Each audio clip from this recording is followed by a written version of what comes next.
Hey guys, how are you? Very good morning. Yet another video for you. और ये जो video है मैं आप लोगों को दिवाली पैक्स देने के लिए शूट कर रहा हूँ। ठीक है, मेरे को टाइम नहीं मिला। आप देख सकते हो मैं बहुत यूनिक जगह पे बैठा हुआ हूँ, माइंड फ्रेश करने आया हूँ। ठीक है, सो कुछ जो स्टॉक्स हैं मैं आपको बताना चाहता हूँ और कुछ रीजंस भी बताऊँगा मैं आपको क्यों लेना चाहिए। सबसे पहला जो स्टॉक है मैं आपको बताना चाहता हूँ वो है HDFC लाइफ। ठीक है, एक्साइड का HDFC लाइफ के साथ मर्जर होने के बाद इसका रोल और बढ़ जाएगा, EBITDA भी बढ़ेगा, क्योंकि एक्साइड के ब्रांचेस कहीं ज़्यादा है, वो रेवेन्यू ऑलरेडी अच्छा जनरेट कर रहा था और HDFC लाइफ ऑलरेडी बड़ा प्लेयर है। तो इन दोनों का मर्जर होने के बाद इसकी वैल्यूएशन की री-रेटिंग होगी और ये स्टॉक 600-650 तक आराम से शॉर्ट टाइम में जा सकता है। ठीक है, दूसरा जो स्टॉक है HDFC bank, same story. HDFC limited का HDFC बैंक के साथ मर्जर हो जा रहा है, उसके बाद इस स्टॉक की वैल्यूएशन 2200-2300 के आजू बाजू आ जाएगी। ठीक है, फंडामेंटली तो कोई प्रॉब्लम है ही नहीं इनके अंदर। ठीक है, तीसरा जो स्टॉक है IRCTC, बहुत अच्छा स्विंग दिखा है चार्ट पैटर्न में और मोनोपॉली स्टॉक है, आपको लॉन्ग टर्म के लिए लेके रखना चाहिए। ठीक है, फिर मेरी नज़र में काफ़ी टाइम से एक स्टॉक है जो मैं 41-42 से सजेस्ट कर रहा था, IDFC फर्स्ट बैंक। ठीक है, क्योंकि रिटेल बुक साइज़ और उसका इंटरेस्ट इनकम बहुत अच्छा इंप्रूव हुआ है और अभी लगभग क्वार्टर रिजल्ट भी बहुत तगड़े आए हैं। ठीक है, इसको छोड़ना नहीं चाहिए क्योंकि काफ़ी लंबे टाइम बाद इसमें इतना मोमेंटम दिखा है।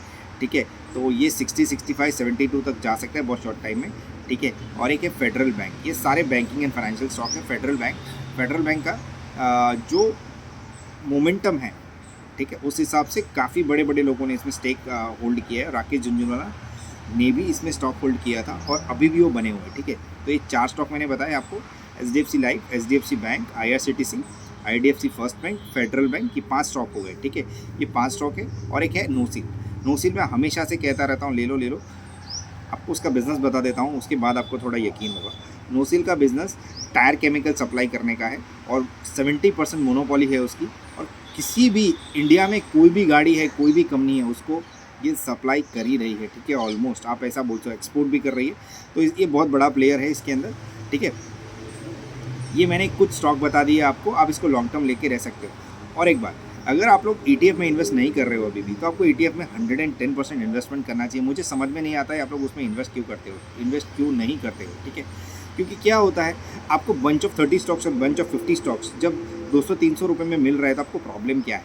ठीक है, आप इसमें ट्रेडिंग भी कर सकते हो, बट मैं नहीं सजेस्ट करूँगा आपको ट्रेडिंग के लिए। आपको ये ETF हर डाउनफॉल पे बाय करना चाहिए, निफ्टी 50 और सेंसेक्स 30 का। अगर आपको स्टॉक्स में इंटरेस्ट नहीं है, आपको रिस्क नहीं लेना है, तो ये पैसिवली मैनेज हो रहे हैं। रीज़न क्या है कि क्या होता है कि बंच ऑफ 30 स्टॉक्स, ठीक है, उसमें फंड मैनेजर कुछ कर नहीं सकते। जैसा आप स्टॉक्स ले रहे हो, बेच रहे हो, सेम वही सिनारियो होता है इसके अंदर भी।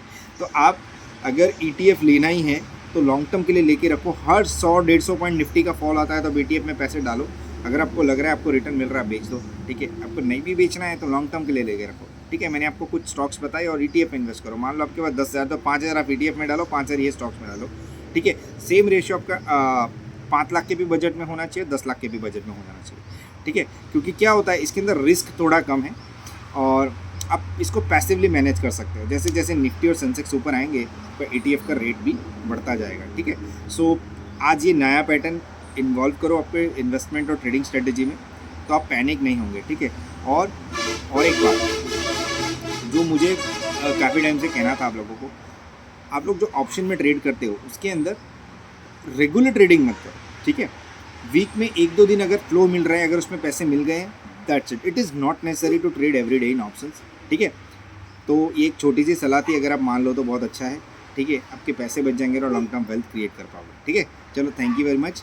Wish you all a very happy Diwali and a prosperous new year in advance.